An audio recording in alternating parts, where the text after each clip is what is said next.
Welcome to today's webcast, Managing Model Risk, Regulatory Considerations in an Era of Big Data and Predictive Analytics. Before we begin, I'd like to cover a few housekeeping items. To receive a copy of today's presentation, please send a request to reply@riskreg.com. To ask a question during the meeting, type your inquiry into the Q&A panel to the right of your screen.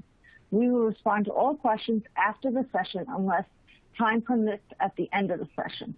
To answer polling questions, click on the radio button to the left of your desired response, then click Submit to record your response. For technical assistance, click the Help widget at the bottom of your screen. Today's presentation will be recorded. CRE eligibility. Log into the webcast with your first and last name and email address. Remain on the webcast for a minimum of 50 minutes. Participate in the polling questions. To answer a polling question, click on the radio button to the left of your desired response, then click Submit to record your answer. You do not need to have the correct answer, but must participate to receive credit. Complete the course participation survey. For attendees participating in a group, designate one proctor to log in as an individual on behalf of the group. Then complete and submit the group sign-in form within 24 hours of the event's conclusion. This form can be downloaded from the resource list on the right of your screen. Complete and submit the course participation survey. The form can be accessed from the resource list to the right of your screen. One CRE credit will be issued to eligible participants within 30 days. RRC will not issue credit if all criteria are not met without exception. It is now my pleasure to turn the call over to David Heppen. David, the call is yours. Okay, thank you, Allison. Thank you to everyone who's joined us today, whether it's morning or afternoon or hopefully not evening. But be that as it may, we appreciate you joining us. So my name is David Heppen. I am an actuarial partner with Risk and Regulatory Consulting. And I'm glad to be speaking with you on this topic today, along with Scott, who will introduce himself in a moment. Model risk is something that we encounter basically every day. We could encounter it in the context of a financial exam, where we're looking at maybe a complex model that's being used to help a company estimate reserves. It could be a catastrophe model that a company is using to help decide where it puts its reinsurance limits. It could be a pricing model. It could be a capital model. We run into them in all kind of shapes and forms. It's not just in exams. We also work with regulators looking at rate filings. As any of you who are involved in reviewing rate filings knows, these rate filings more and more are predicated on complex models. And with complex models comes model risk. And one other way that I personally run into models and model risk is through some of the activity that you see on the slide that I have with the American Academy of Actuaries. And one thing I'll specifically mention is, as part of being on the Academy's Casualty Practice Council, I'm involved in the Academy's RETF, which is Racial Equity Task Force, and questions of models and how they work and are they working properly. These are things we think about and seek to have a position on, again, in our everyday activity. So just to say that model risk is something that is meaningful. It's an important topic, and again, we're glad to be speaking to you about it today. With that, I'll pass it over to Scott to introduce himself. Cool, yeah, thanks so much, Dave. And again, thanks you all for joining us today, and certainly a warm welcome to you all. My name is Scott Merkard. I'm an actuarial manager with Risk and Regulatory Consulting. Currently, my regulatory work has been focused on risk-focused financial exams and complex model review within rate filings. Prior to working within the regulation space, I priced insurance products and built risk classification models to identify new rating variables and refine those risk classification systems for insurers. I also led a team and worked directly on an internal capital model which utilized models to quantify volatility of non-catastrophe losses, market risk, operational risk. And since those models within the internal capital model were important components to capital, liquidity, and financial processes, we were directly responsible for documenting our models, and that included development documentation, implementation, and monitoring those models so that we could make sure that our models were appropriate and could be trusted. So again, welcome, and we'll move forward and give a little bit of a roadmap ahead so you know exactly what to expect. So Dave and I are going to provide an overview of model risk by walking through an illustrative example first, and then Dave will ground us in a few definitions and concepts for our conversation today. With that foundation, we'll move here to the second bullet and cover a few things related to model risk frameworks. We'll highlight some key concepts underlying model development, implementation, monitoring, and validation. We'll certainly include some examples along the way. And finally, we'll close it out with some quick commentary on current topics that we expect will impact our future work. So with that roadmap, before we get into our first example, we have a couple polling questions here just to gain a better understanding of our audience membership. And so to do so, which of the following most closely describes your current role? Again, as we instructed, to answer, please click the radio button to the left of the response and click submit. So we have actuary, financial analyst, financial examiner, IT, market regulation examiner, or other. And I'll give it a few seconds to give us some more time. So, yep, so actuary, financial analyst, financial examiner, IT, market regulation examiner, and other. I'll move on in 5 or 10 seconds.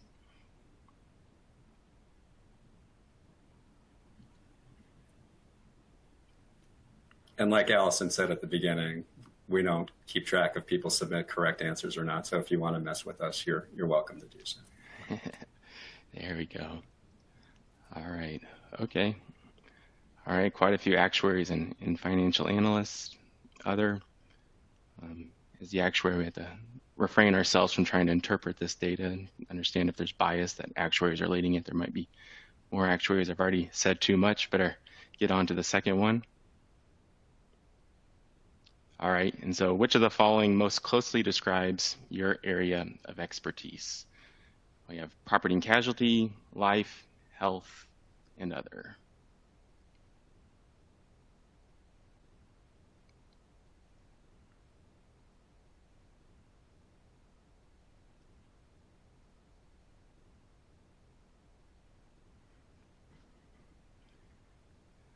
Give it a few seconds, make sure we get everyone's responses.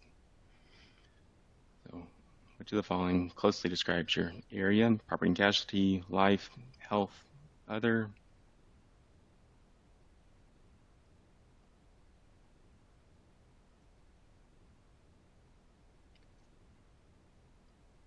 All right. Close out results here in a couple seconds.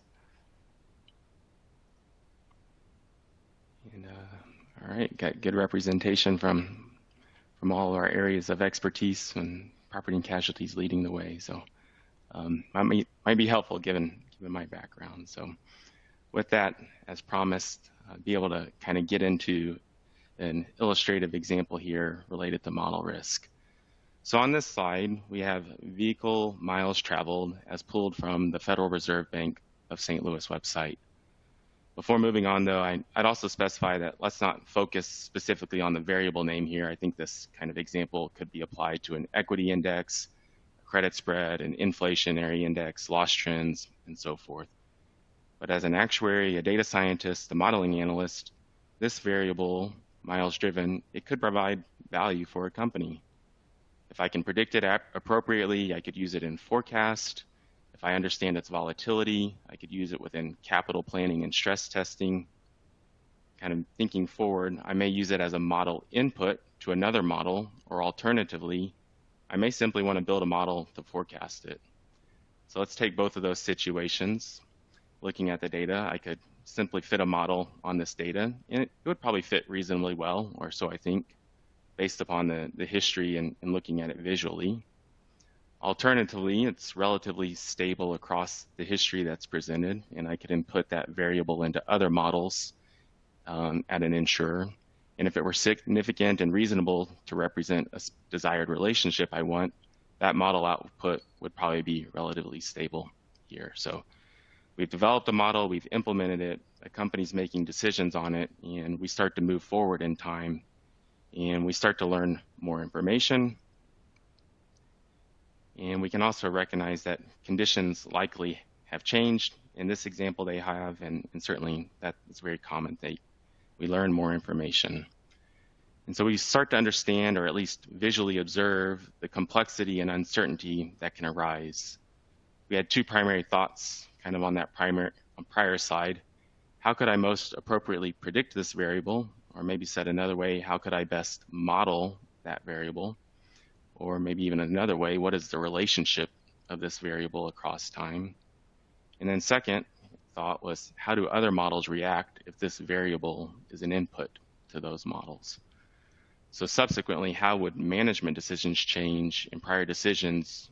Would they be incorrect or inefficient as a result of that model? So for me to answer those questions, I really think it depends on the point in time. For example, here, I think you could answer those questions differently if you were sitting at December 31st, where you're more at the peak, or if you're at the March 31st, 2021, where you're down kind of at the depth of this graph. And then as you've moved on, they start to have a recovery. So as we get into this, companies need to ensure that it's not only they have sound model development, they implement their models correctly, but also that they're monitoring them and understand that performance of them. And finally, there's independent validation of models. That's certainly a best practice. It depends upon complexity and materiality of the model. So we'll discuss each of these today, and we'll understand how that manages risk related to models. So kind of with that illustrative example, I'll pass it back over to Dave. I'll get into a couple polling questions before laying our foundation for the rest of the conversation. Okay, thank you, Scott. So our next polling question is shown on the screen. The number of insurers relying on complex predictive models is increasing. And we have strongly agree, neutral, disagree, or strongly disagree. We'll give you a little bit of time to answer this non-trick question.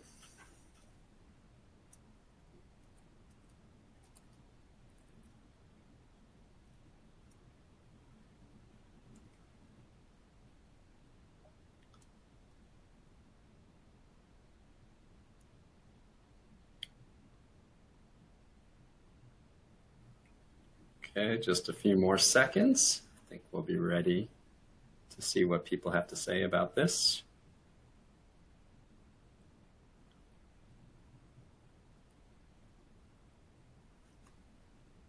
Okay. We have, all right. Well, here's how I would characterize this. We have more than 95% people either agreeing or strongly agreeing. How about that? And we have a few who are neutral. So in general, people think that it's being used more and more in the industry. I would tend to agree with that view. So next question: within a given company, the number of complex models and key functional activities using complex models is increasing. We have the same kind of response categories as before. So once again, we'll give you a little bit of time to think about this one, slightly different angle on the topic.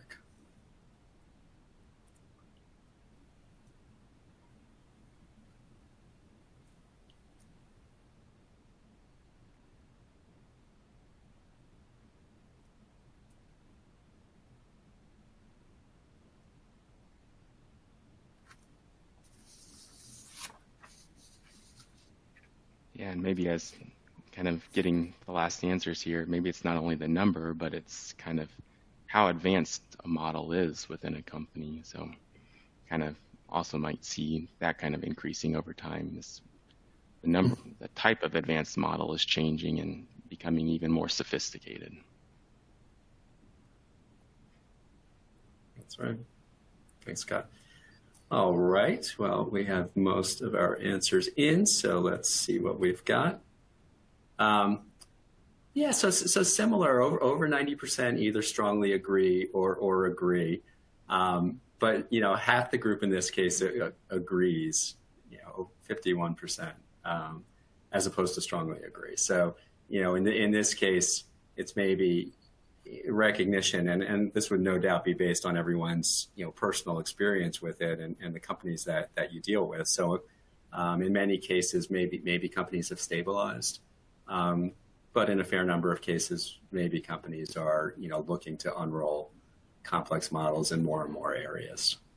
So thanks for those responses. So where we're going to go from here is talking about, you know, you step back and think about it. What do we actually mean by model in the first place? This kind of existential question that's, you know, pretty important to answer when it comes to thinking about model risk, arguably. So, you know, finding a definition for models, you know, you can find one in one of the actuarial standards of practice. I'll say a relatively new, not totally new, but relatively new standard of practice, and that's actuarial standard of practice number 56, which conveniently enough is on modeling. And so model is defined in this standard of practice as you see on the screen. I'll read it. A simplified representation of relationships among real-world variables, entities, or events using statistical, financial, economic, mathematical, non-quantitative, or scientific concepts and equations. So you probably get from that it's a little bit of a mouthful. What does this mean? What does this collection of words means? Well, to me, what it means is that a whole lot of things fall in the category of a model. You know, basically, almost anything that an insurance company uses to forecast results that are, you know, meaningful to how that company is going to perform in the future can arguably be considered a model. And why is this important? Well, it's important because when we have to decide, you know, what kind of scope we want to have for a particular exam, you know, we need to have an idea of what we mean by models. So I'll talk a little bit more about that in a moment. What I want to focus on here on this slide for just a moment is the phrase that you see highlighted, which is representation of relationships. So what is meant by representation of relationships? We're going to think about this in terms of predictive models for just a moment. So how does this apply to predictive models? Well, when we're thinking about predictive models, we can think about those in three major components that are applicable here. So the first component for a model is what goes into it. Okay, so what kind of data, what kind of information? Is that data coming from the insurer itself? Is it coming from external data? These are questions we would be asking as we're thinking about model risk associated with a predictive model.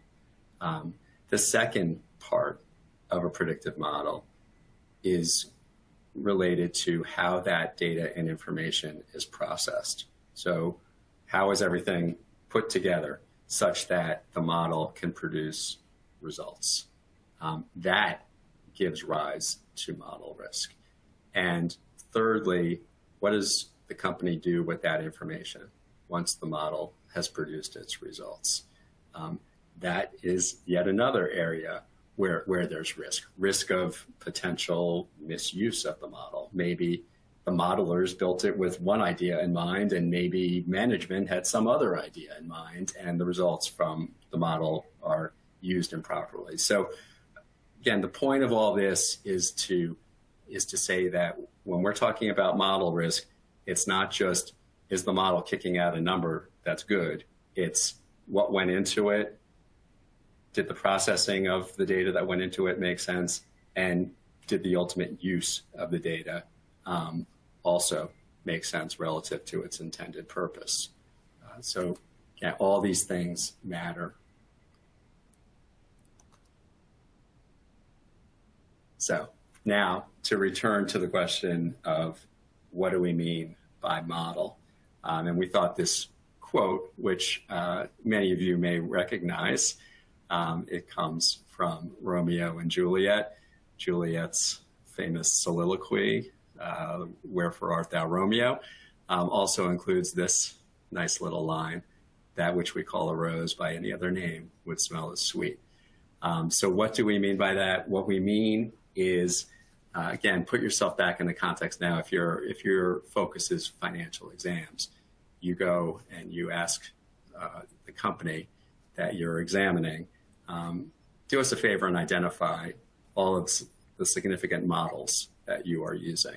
And the company comes back and says, well, we have model 1, model 2, and model 3. And you say, great. We would suggest that maybe the question isn't tell us what all your key models are, but the question might be, tell us about all the key models or tools or analyses that you are using for your key decisions. Because when the company identifies that list, it might have a lot more than 3 items on it. And you're going to want to consider whether or not just items 1, 2, and 3, but maybe 4 through 10 also constitute, and present model risk. Because again, in the world that we're living in, we would argue it probably does. So that is where we'll land on that.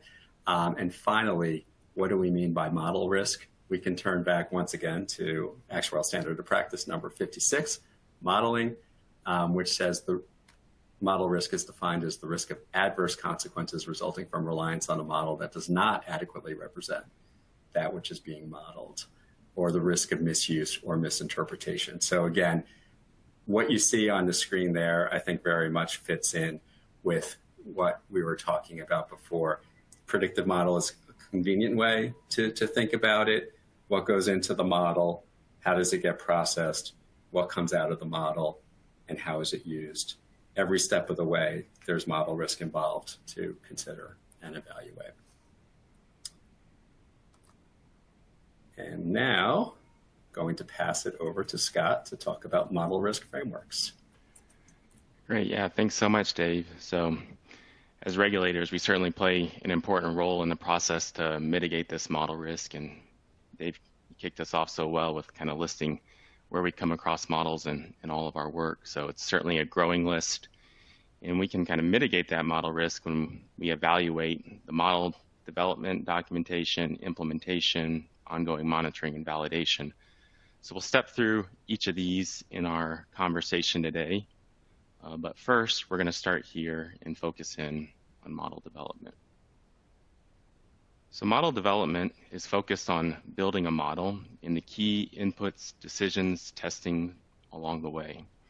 I intentionally presented it here as a cycle, as I fully believe that model building is continuous and you identify enhancements within the process and you kind of can go back to the start and rerun it. But for today's conversation, let's certainly start here at the top, which begins with model developers. So as we think about model developers, do the developers have the appropriate background and knowledge, not only from a statistical and programming perspective, but also an insurance domain knowledge to apply it kind of within the insurance environment. Moving along then within the cycle to model use, the model is developed and it's likely being built for a specific use, and more uses may be identified in the future. So from a model owner and an insurer perspective, it'd be important to understand kind of what those uses are and who might be using the model in what manner. So when model use is clearly documented and understood, then you kind of have that connection between model owners and model users, where the model owners can advise whether the model was actually intended for that purpose and it's appropriate or not. It also allows for a nice forum kind of to easily identify new uses and evaluate whether they're appropriate. So kind of moving then on along, we have data, and this is the first element to kind of Dave talked about in the definition of model when you think about data and processing and output. So the informal statement on data that may get tossed around is garbage in and garbage out. But more formally, to evaluate data, we can certainly think about this and understand completeness, accuracy, adjustments, outliers, quality, relevance of the data. So we'll provide some illustrative questions during the course of a model review in a few slides. But an important one I want to think about with data would be model dependencies. So does the input of a model depend upon the output of another model? So I'm building a model. Am I actually using modeled data from another source and kind of understanding that link? So we could probably take a moment there and think about what is that web of potential model connections within a company? And does management have a clear understanding how their models are potentially linked to one another?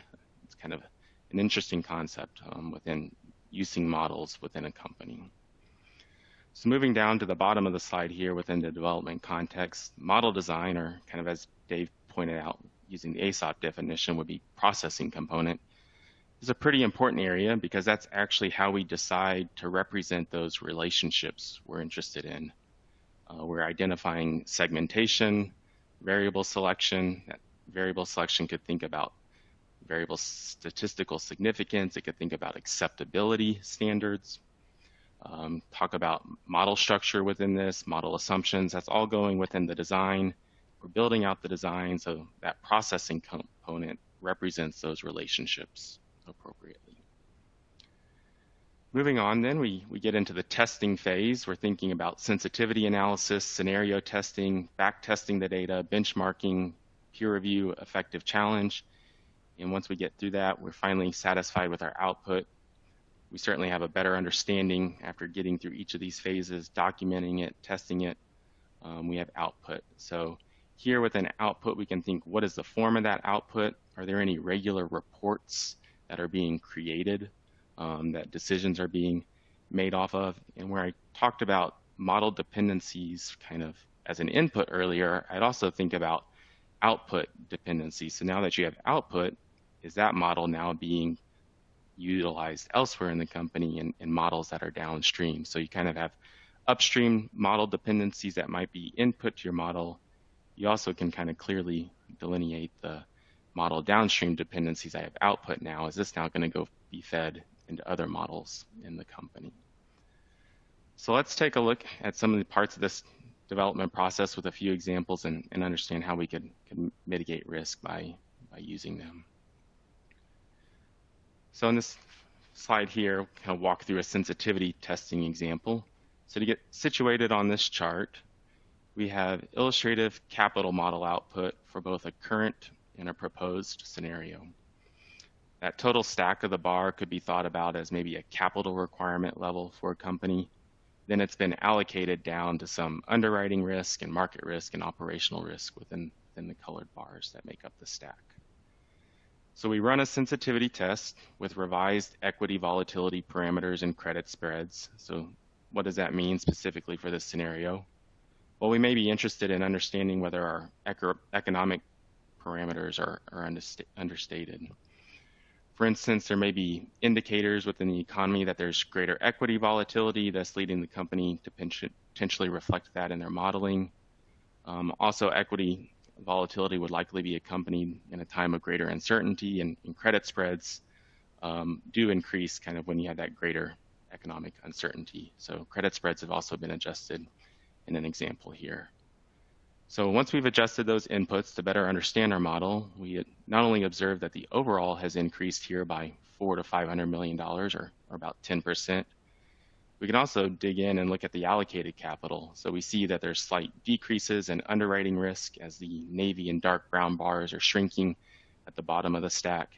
And there's also been an observed increase to our market risk observed in the light brown and orange bars as they're expanding. So that overall 10% increase is really not equal across our underwriting and market. And that might lend itself to further analysis or better understanding of what it means for a company's strategy if they think this is appropriate. So kind of through this sensitivity example, the model owner really kind of develops a better understanding of their output, They understand key model development decisions. In this specific scenario, that equity volatility parameter is important. It has an high influence on output, so it'd probably be pretty prudent to spend more time calibrating that parameter or making sure that you're getting approval from the appropriate committees or management in documenting it. So a little example there on sensitivity and how testing can help manage our model risk. I'll go into another one here on scenario analysis. So another thing that might be interested is we look at the output of two different catastrophe models at various return years with more extreme events on the right. So kind of, again, you're looking at two different cat model outputs, and there's different return periods across your x-axis, and we're going to start to look at them. So these cat models, they might be very similar across the majority of your distribution. You might even have an identical or similar average annual loss. But as we see here, kind of once you get past the 1 in 50 return period, those cat models start to diverge at a certain period. So we think about models being simply representations of relationships. They might not always be appropriate. They might give you different answers. But we do make decisions to rely upon them, and we should understand where that reliance on different models may impact risk quantification and management decisions.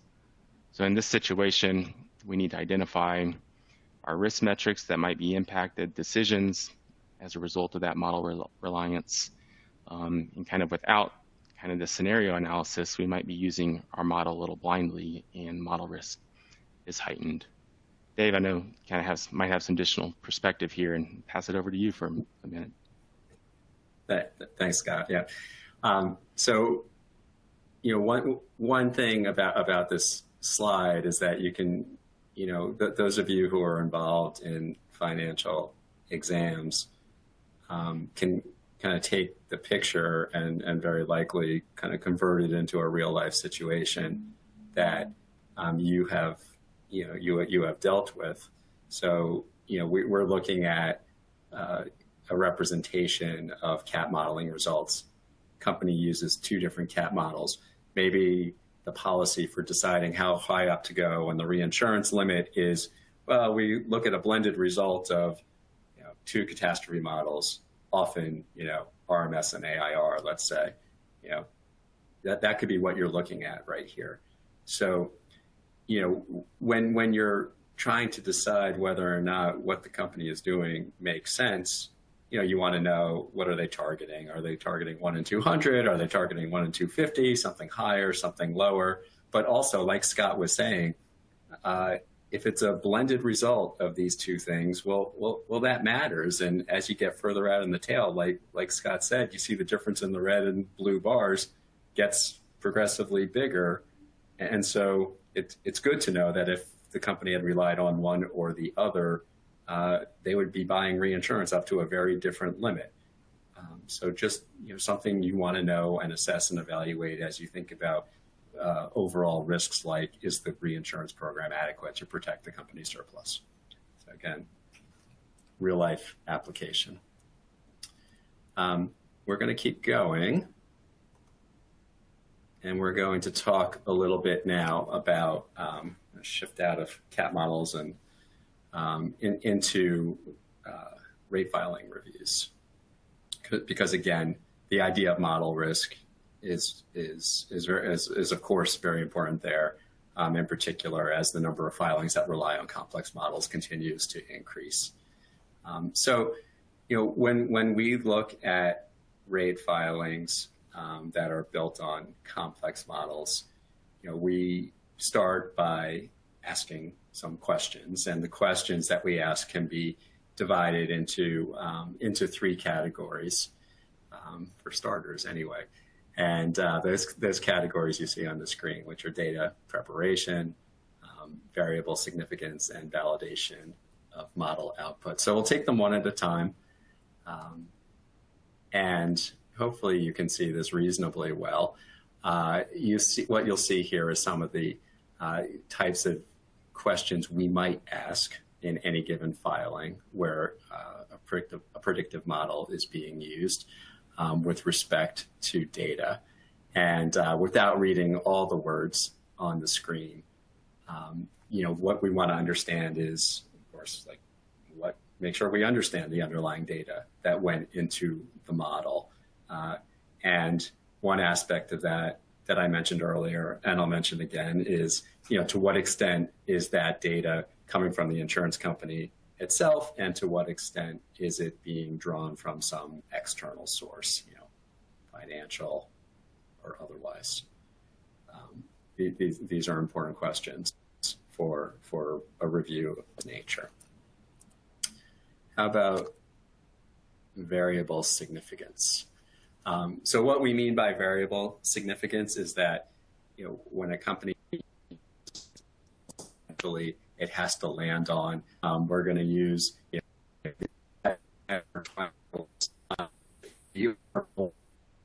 different variables to predict how well our policyholders will perform in the upcoming policy period. And so what we want to understand is, how is the company deciding ultimately what variables to include? How strong a relationship does the variable need to have with the likelihood of future losses? Or is it maybe that the variable doesn't have such a significant relationship with losses in the upcoming period, but when taken other variables helps, or what? Like, having an understanding of the criteria used by the company to include variables in the model is, a topic for exploration in one of these reviews. And there are statistical means of demonstrating how significant the variables are. We mentioned some of those statistical means, but the main takeaway is you want to understand that the variables, like, there's some logical connection between them and the likelihood of losses. And finally, validating the model output.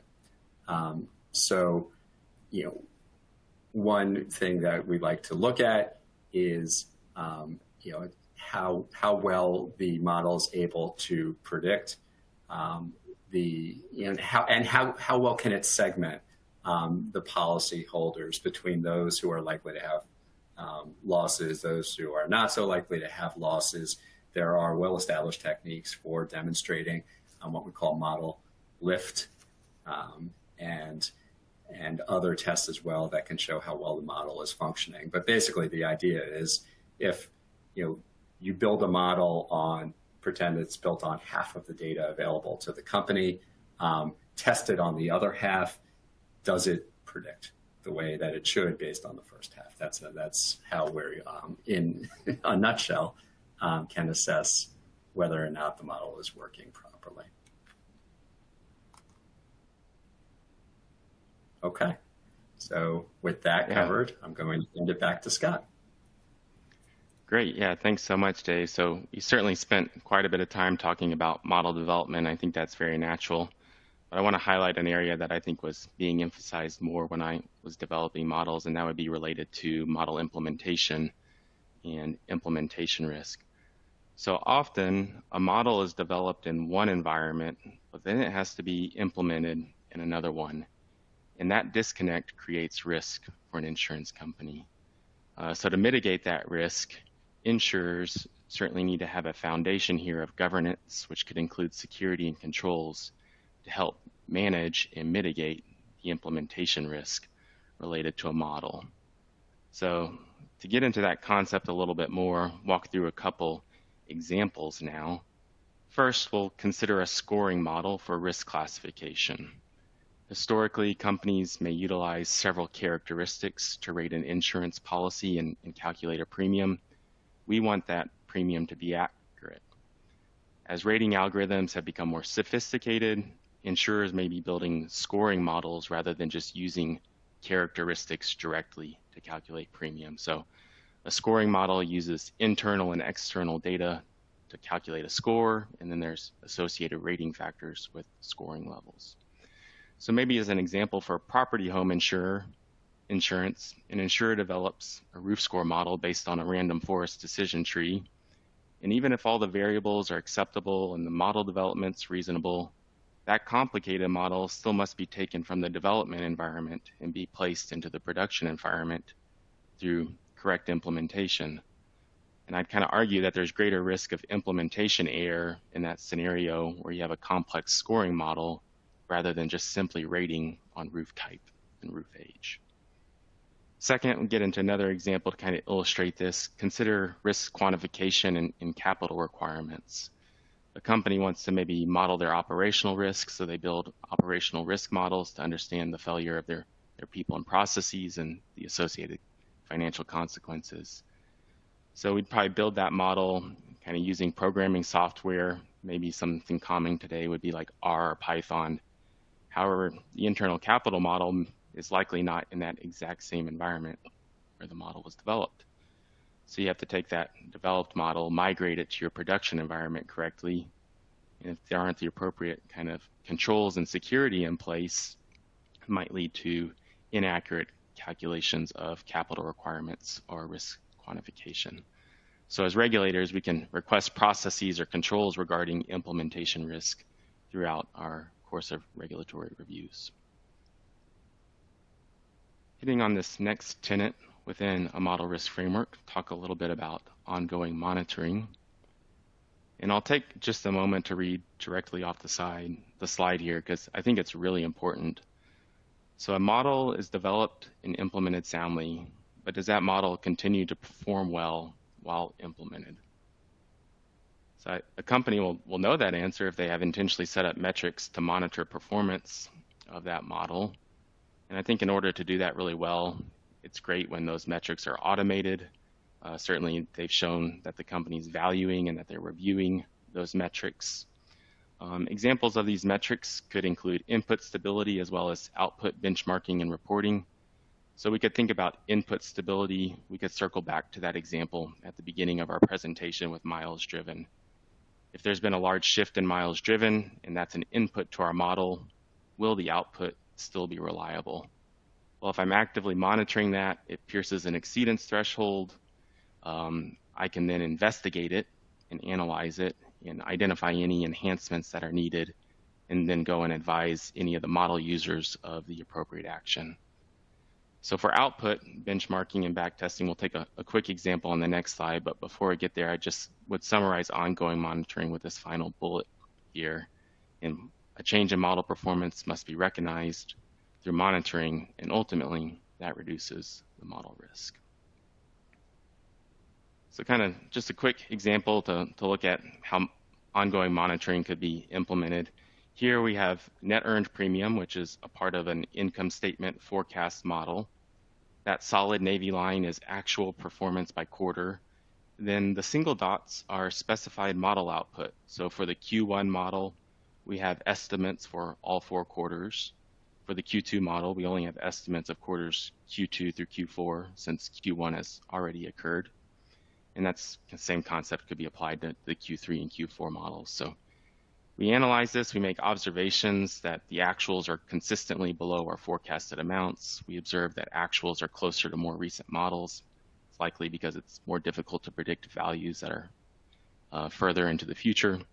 But this type of report can help model owners and users understand directionally how actuals are performing against predictions. In specific cases, we might certainly be more interested in whether it's overestimating or underestimating. But it's a tool for model owners to identify and prioritize model enhancements so that ultimately we can improve predictions. So now I'll hand it back over to Dave to finish out the model risk framework conversation on model validation. Okay, thanks, Scott. So model validation, I would say that Scott actually hit on certainly some of this in the slides he just covered. But what do we mean by model validation? Verifying that the models are performing as expected by an independent team. And I'm going to come back to that last phrase there, independent team. But first, where does model validation take place? Much like some of the other things we've talked about during this presentation, you could think of it in stages. So first we have the model being developed. Before the model is going to go live, you'd want to make sure there's plenty of validation taking place. Of course, that's what we would call just good hygiene. But then once the model is in place, ongoing monitoring and outcomes analysis, by which we mean, making sure that when you start to get some real data after the model is in use, that the actual results are lining up with what the model had predicted in the first place. So again, there's a cycle here. And so now I'm going to come back to this concept of independent team, because what you don't want to do in a model validation context, or really any context for any of the work that we do, is to have the same individual or individuals who built something also be the ones who validate it. You want to have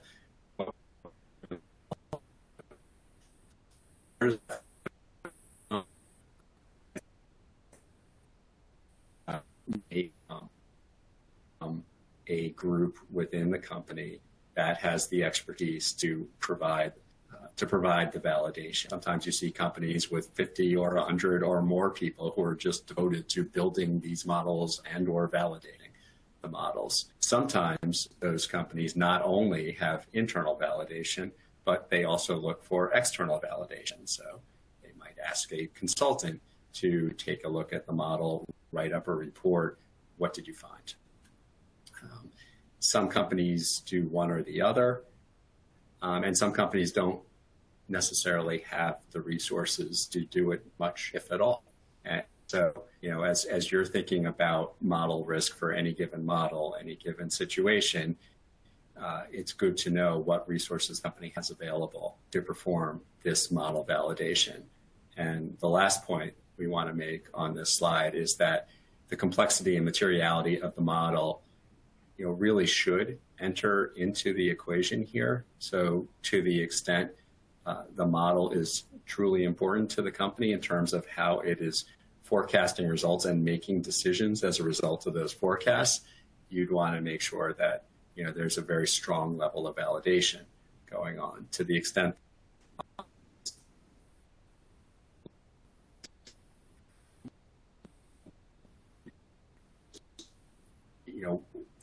pursue it to the same degree that you otherwise would for the models that matter. I know that sounds like common sense, but it can get easy. It is easy to get lost, as thinking about model 2, 3, and so on through model 10.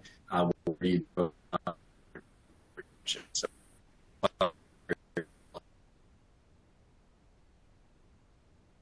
that guides you there. So we will leave it at that, and another polling question.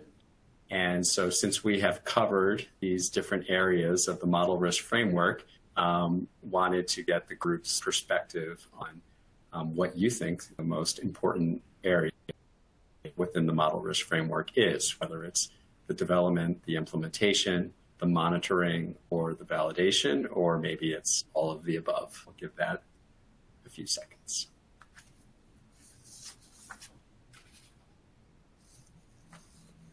Yeah, thanks, Dave, for that polling question. These are each pretty interesting kind of model development. We think about building out that model, who's building it, what are those model uses, the data, the design and processing, the testing, the output. We get into implementation, kind of, is it just developed and put into production in the same environment? Once it's been developed and implemented, we can get into monitoring. Think about, is it still performing appropriately? Has performance deteriorated to where we need to enhance it, or is it deteriorated to the point where we need to take it out of production? And then model validation, certainly having that independent validation and having that clear distinction to confirm that it's appropriate is certainly a best practice. When I see these, the other thing I'd kind of think about related to it is it just helps give me kind of a core set of principles to think about going through a financial exam process or within rate filing review, to where sometimes I have to self-evaluate myself. Where am I spending my time, and am I overspending my time on model development, and I'm kind of having a blind sight to implementation or independent model validation? So I think this list just also gives me a personal reminder of, okay, each of these components is a piece of a model risk framework, and am I hitting all of them when I'm evaluating models and insurers. Thanks, Scott. Why don't we see what people had to say? Wow, we have the majority, in fact, 3/4 of the group said all of the above, and the category that got the most votes on its own is model validation. So thanks to all for that perspective. And now I think Scott is going to take us home. Yeah, so just wanted to cover a couple topics here and think about what's ahead of us. And some of these topics are already going to have discussion on them, but certainly interesting for us to discuss briefly. So first topic related to model risk, understanding the talent and the people available for insurers to build and validate those models.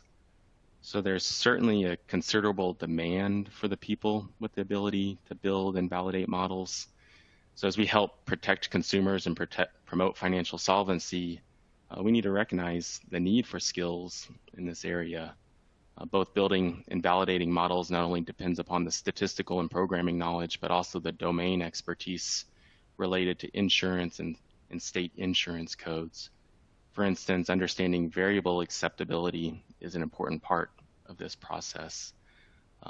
Understanding material decisions within a model is also not just a rote statistical exercise, but it does require that insurance judgment that needs to be clearly documented. So talent is one thing. We need the talent to build the models and also validate the models. Moving on a little bit now and talking about assumptions. So this is certainly embedded within model development. I already briefly mentioned it when thinking about the design and processing component of model development, but I think it could utilize an entire section related to it. We could probably have an entire webinar on assumption governance, and not the best topic that we all want to discuss. It certainly can be a little bit tedious, but I do think it's very important. So effectively, do insurers have a clear understanding of the assumptions that are entering their models? And do they have an understanding of the relative importance of those assumptions, where the most material ones are reviewed by the appropriate committee or management, along with any effective challenge? So kind of with those two open-ended questions for the future, there's two more here that are presented on the slide. So I think the first question here lends itself to think about assumption governance on a continuum, and insurers have to find that appropriate balance, because it might be too restrictive, but certainly we can help guide that conversation and find that appropriate balance so that we are mitigating the risk with our assumptions and governing them. Secondly, ungoverned assumptions certainly lead similarly to the similar consequences of model risk, in my opinion. So at the bottom of the slide here, I'll close out the assumptions topic with a direct quote from a paper I read recently. So nothing's wrong with making assumptions. Assumptions are always needed, and it's imperative that they be explained and justified. One reason for providing this detail is so that readers can understand the basis of conclusions.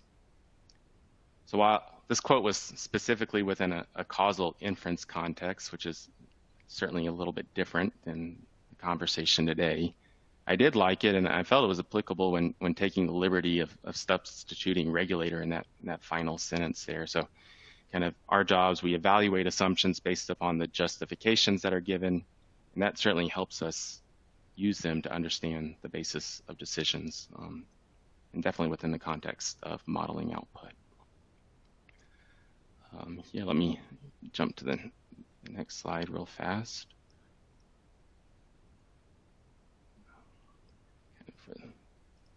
Skip over the example there to kind of keep us on track real fast.